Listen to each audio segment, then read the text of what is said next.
Isu kebocoran putusan Mahkamah Konstitusi soal pemilu yang akan digelar secara tertutup menjadi polemik di tengah masyarakat. Kapolri Jenderal Listio Sigit Prabowo mengatakan terbuka kemungkinan bagi Polri untuk menyelidiki isu ini.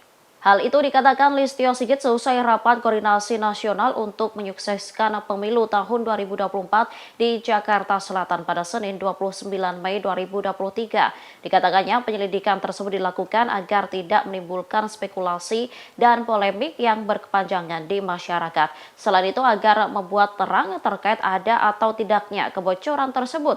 Saat ini jajarannya tengah membahas langkah-langkah yang bisa dilakukan terkait dugaan kebocoran putusan MK ini. Dirinya menegaskan bakal menindaklanjuti dugaan kebocoran putusan MK tersebut apabila ditemukan peristiwa tindak pidananya.